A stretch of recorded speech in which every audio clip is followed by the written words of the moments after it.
Là où il y a le refus de Dieu et de sa paternité, il n'y a plus de vie possible et l'existence perd ses racines. Tout apparaît perverti et anéanti. Ainsi a parlé le pape François lors de l'audience générale de ce mercredi en dédiant la catéchèse au thème « Miséricorde et correction ».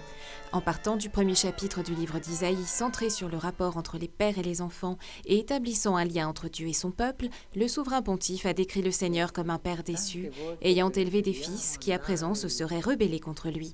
Mais Dieu est toujours un père miséricordieux qui laisse parler l'amour et en appelle à leur conscience de fils pour qu'ils retrouvent leur route. Dieu ne nous renie jamais parce que nous sommes son peuple. C'est cela l'amour du Père céleste, c'est cela la miséricorde de Dieu, un père qui nous donne espérance et confiance. La miséricorde éducative des parents vise à faire grandir les enfants dans la liberté, à les rendre responsables et capables d'accomplir des œuvres de bien pour eux-mêmes et pour les autres, a poursuivi le pape Bergoglio. Tandis que le péché transforme la liberté en revendication d'autonomie, stupidité et idolâtrie. Quand on se rapproche du Seigneur, a-t-il ajouté, le culte n'est pas une fin en soi, parce que Dieu, dit le prophète Isaïe, n'aime pas l'offrande faite avec des mains salies par le sang de nos frères. Penso a alcuni benefattori della Chiesa che vengono con l'offerta. Mais je pense à quelques-uns des bienfaiteurs de l'Église qui viennent avec une offrande. Prenez pour l'Église cette offrande, alors que c'est le fruit du sang de tant de personnes exploitées, maltraitées, esclaves d'un travail mal payé. Col lavoro mal pagato.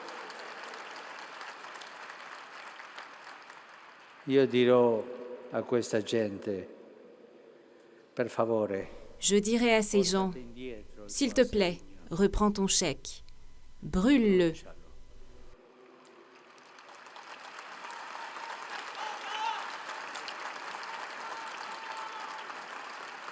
Il popolo di Dio, cioè la Chiesa, Le peuple de Dieu, c'est-à-dire l'Église, n'a pas besoin d'argent sale, mais a besoin de cœurs ouverts à la miséricorde de Dieu. cuori aperti alla misericordia di Dio.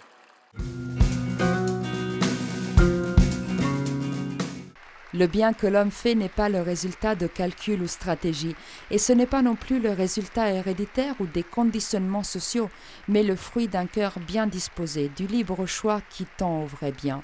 Tels sont les mots du pape François aux participants à l'assemblée plénière de l'Académie pontificale de la vie, qui se réunit ces jours-ci pour étudier l'éthique de la vie. Siamo particolarmente lieti.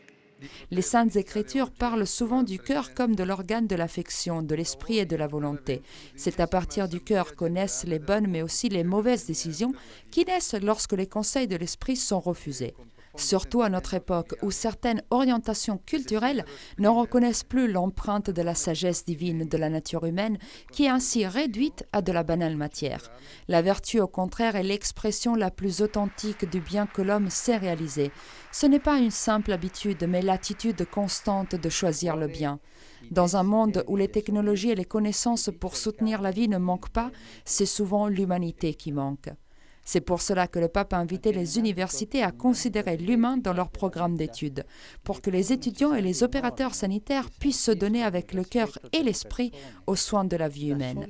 La société contemporaine conserve encore les prémices pour affirmer que l'homme est toujours une valeur à protéger, en souhaitant que la vertu prenne le dessus des incertitudes morales qui ne permettent pas à la vie d'être défendue efficacement, a dit le pape. Io vorrei ripetere qui una cosa che ho detto parecchie volte. Je voudrais répéter ici une chose que je dis souvent. Nous devons faire attention aux nouvelles colonisations idéologiques che subentrano nel pensiero qui entrent dans la pensée humaine, même chrétienne, sous forme de vertu, de modernité, de nouvelles attitudes, mais qui ne sont que des colonisations, c'est-à-dire qu'elles enlèvent les libertés idéologiques qui ont peur de la réalité comme Dieu l'a créée.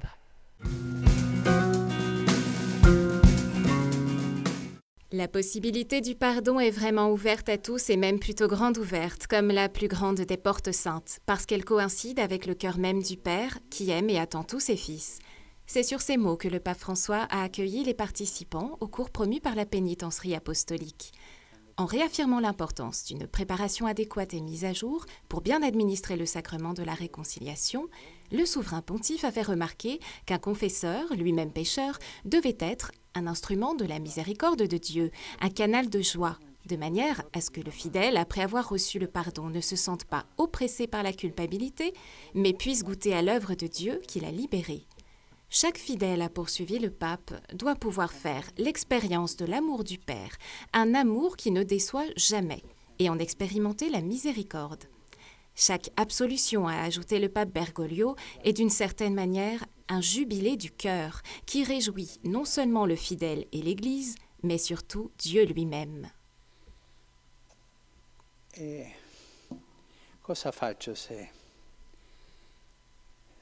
mi trovo in difficoltà e non posso dare la soluzione? Cosa si deve fare? Et que dois-je faire si je me trouve en difficulté et que je ne peux pas donner l'absolution? Que faire? Mais premièrement, cherche s'il y a une route. On en trouve tant de fois. Secondo, non legarsi soltanto al linguaggio parlato, ma anche al linguaggio dei gesti. Deuxièmement, ne t'attache pas seulement au langage parlé, mais aussi au langage des gestes. Il y a des gens qui ne peuvent pas parler, mais qui, avec un geste, disent leur repentir, leur douleur. Parlare come padre. Ma senti, tu per questo io non... Et troisièmement, si tu ne peux pas donner l'absolution, parle comme un père. Écoute, je ne peux pas le faire, mais je peux t'assurer que Dieu t'aime, que Dieu t'attend. Prions ensemble la Sainte Vierge pour qu'elle te garde, et viens, reviens, parce que moi je t'attendrai, comme Dieu t'attend. Donne ensuite la bénédiction. Qu'ainsi la personne se trouvant dans le confessionnal puisse dire « J'ai trouvé un Père et il ne m'a pas battu ».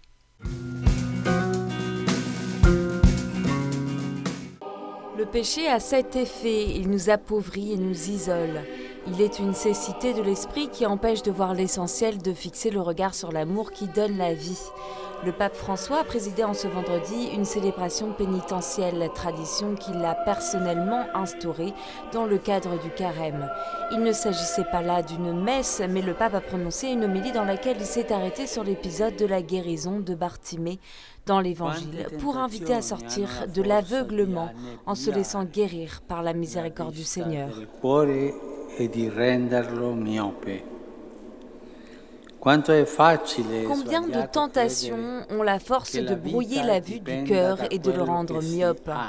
Combien il est facile et faux de croire que la vie dépend de ce que l'on a, du succès ou de l'admiration qu'on reçoit, de croire que l'économie est faite seulement de profit et de consommation, que les envies individuelles doivent prévaloir sur la responsabilité sociale. En regardant seulement notre moi, nous devenons aveugles, éteints et repliés sur nous-mêmes, sans joie ni liberté. Privi di gioia e privi di libertà. Così brutto.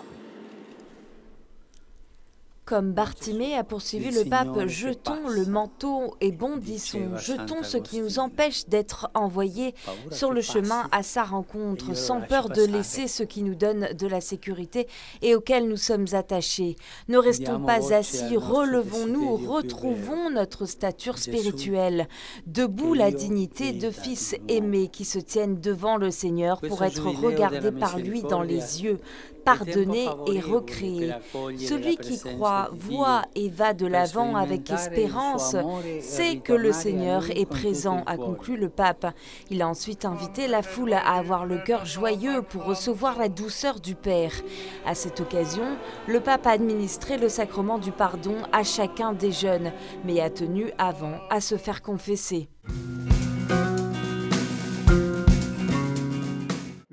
Dans l'Évangile, il n'y a quasiment pas d'autres paraboles qui développent le cœur de Dieu comme celle du Fils prodigue. Ce père qui recueille dans sa maison le cadet de ses fils qu'il a quitté, vers lequel il va à sa rencontre, il l'embrasse ému et il lui organise une fête. Un homme toujours prompt à pardonner et qui espère en chacun de ses fils, a affirmé le pape François lors de l'Angélus de dimanche. L'homme de la parabole, rappelle le pape François, est une figure de Dieu, le Père miséricordieux, qui réserve autant d'amour envers le premier fils qui se sent dans la justice. Une attitude, a observé le pape François, qui n'est pas appréciée de Dieu. Et outre ces deux fils, on peut également entrevoir, a-t-il indiqué, un troisième fils caché, Jésus, fils de Dieu, qui assume la condition de serviteur pour être extension du bras et du cœur du Père. En Jésus, a assuré le pape François, Dieu nous aime au-delà de toute mesure et il est toujours prompt à nous ouvrir ses bras quoi qu'il se soit passé. Qualunque cosa sia successo. Come il padre del Vangelo, anche Dio continua a considerarci suoi figli. Comme ce Père dans l'Évangile, même Dieu continue à considérer ses fils quand nous sommes égarés et il vient à notre rencontre avec tendresse quand nous retournons auprès de lui.